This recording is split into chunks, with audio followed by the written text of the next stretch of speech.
The core characters of SpongeBob SquarePants perfectly align with the 7 deadly sins. Let's start with lust, but in a super YouTube-friendly way. We will not be making the sponge sexy.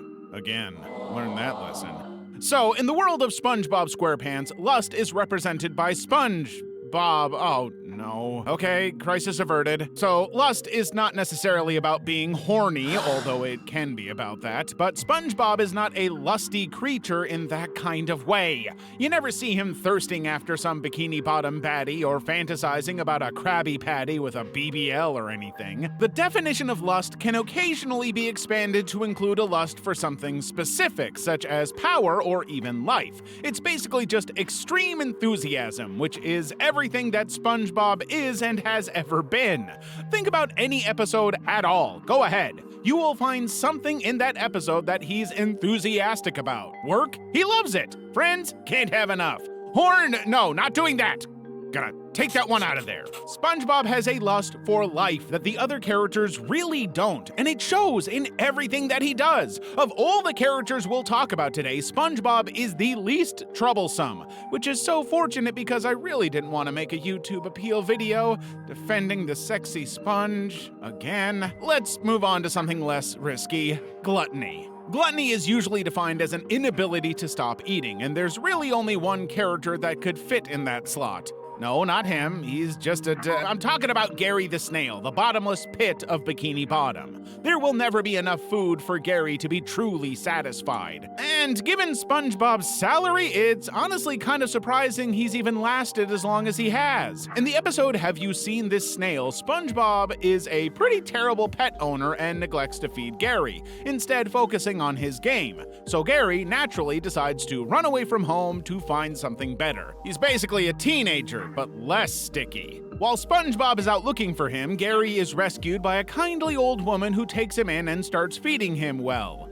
Too well. He gets extremely overfed, but he doesn't really care. He's just happy to be somewhere he gets food. But then he finds a closet full of empty, broken snail shells, suggesting that this woman is some kind of snail psycho, and he realizes, oh my god, this woman is fattening me up to eat me. But he doesn't say it like that. He's just like, meow. Anyway, Gary tries to escape, but he's chased by the woman who keeps offering him more and more food, and he has to really fight his temptation to turn around and just gorge on all this delicious stuff. He ends up pushing a gangster slug into the arms of the woman, effectively sacrificing someone else so he can live. So I guess he's also pretty ruthless. Kinda respect that, honestly. Eventually, SpongeBob and Gary reunite, and SpongeBob offers Gary food only to get a meow. He's full. Damn. Guess there is a bottom to the pit. Now, I know you already knew who was going to be Greed before you even opened the video. Everybody who ever saw an episode knows Mr. Krabs is a pure money-hungry capitalist if there ever was one. Krabs underpays his workers and overworks them for the privilege of being his legalized slaves. In the episode SpongeBob, You're Fired, we find out that SpongeBob's salary working at the Krusty Krab is a nickel. One whole nickel. Which, in the world of this show, is 2.5 pennies, basically legalized slavery. So we see time and again that Krabs does not respect or care for his employees beyond their value to the business. SpongeBob flips the burgers, and that's it. Squidward berates the customers, and that's it. If they have to put their lives at risk for the sake of a few dollars, Krabs thinks that's more than worth it. It's a no-brainer. Who needs living employees when you can save some money? Duh. In the episode Squid on Strike, Krabs starts billing his employees for doing time and profit-wasting things like talking and breathing, which is a step too far for Squidward, who convinces SpongeBob to go on strike with him. But SpongeBob has no idea what a strike is, and they end up losing their jobs. As Squidward and SpongeBob campaign for better employee rights, Krabs tries to fight back, claiming the business is doing better without them. But pretty soon, Krabs comes running right back to Squidward, believing that the teenagers he hired to replace them are destroying the business. The episode shows that Krabs will do anything to save money until it turns against him. If the teenagers had been successful, SpongeBob and Squidward would never have come back. They'd be on the streets being all sexy and, why is this in here? Okay, moving on to less weird topics. Sloth is another pretty easy one. I mean, Patrick's entire life is built around laziness and doing nothing. And why does he do nothing all the time? Because he has a lot of fun doing it.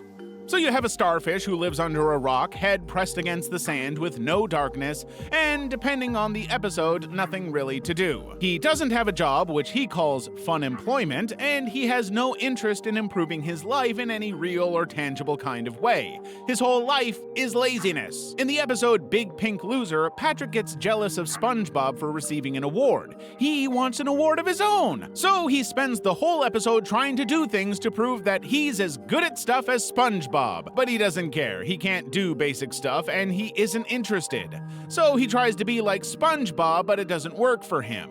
When he finally gives up, he goes home, only to discover he's also been given an award for doing absolutely nothing longer than anybody else, and he is extremely proud of that. Patrick just doesn't have any interest in changing his life for anyone else. He's lazy and he loves it. To do stuff would be for losers who have loser things like a job. Bleh. There's only one candidate for wrath, and it goes to Bikini Bottom's angriest creature, Squidward Tentacles. Does he have a crappy customer service job? Sure. Are the residents of Bikini Bottom unnecessarily difficult? Absolutely. Is he good looking? Undeniably.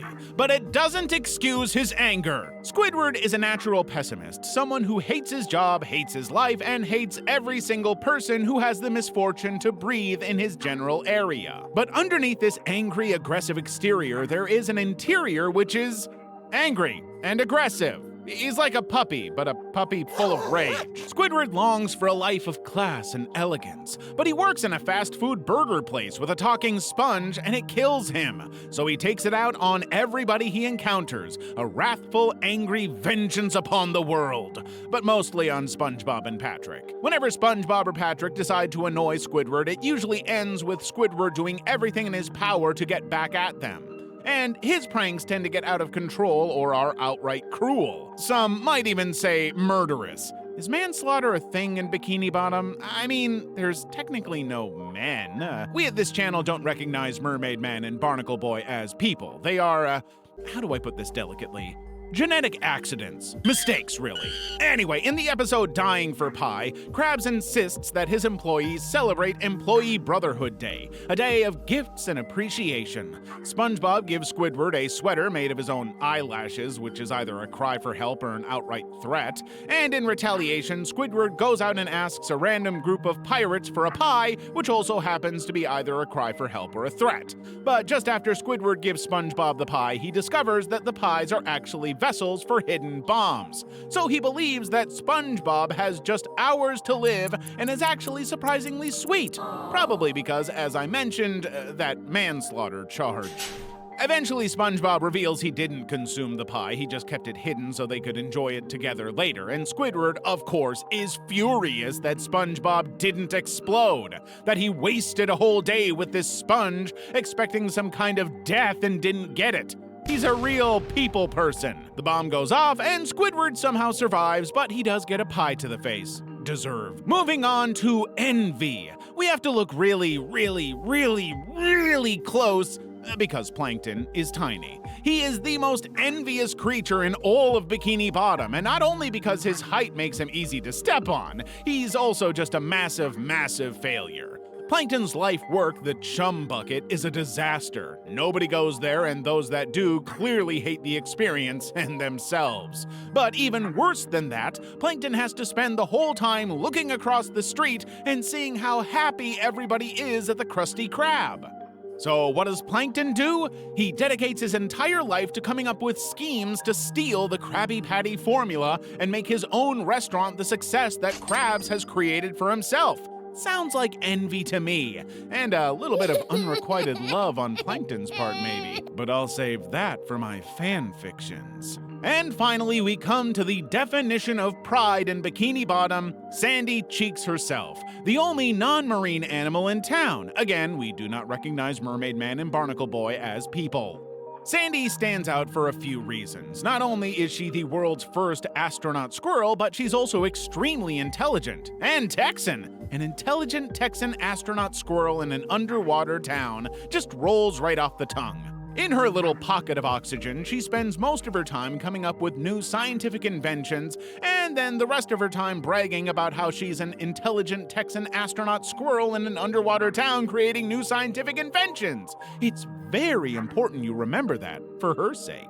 At several points, the show demonstrates just how serious Sandy takes her own pride. In squirrel jokes, Sandy takes great offense when Spongebob begins making squirrel jokes to amuse the people of Bikini Bottom. In Jellyfish Hunter, she goes to an unbelievable amount of effort just to be the best at jellyfish hunting, even if she kills the animals, which she almost definitely does. Fish slaughter? Is that what it's called down there? Anyway, Sandy's pride is everything to her. She wants to be the best. She wants to be a goat. She wants to be a squirrel. She wants to be an intelligent Texan astronaut squirrel goat in an underwater town, building new scientific inventions and being the best jellyfish hunter. It's just that simple. So that's how the main characters of SpongeBob SquarePants line up with the 7 deadly sins. Are any of them truly deadly? Probably. Did we ever figure out what the official line on manslaughter is in Bikini Bottom?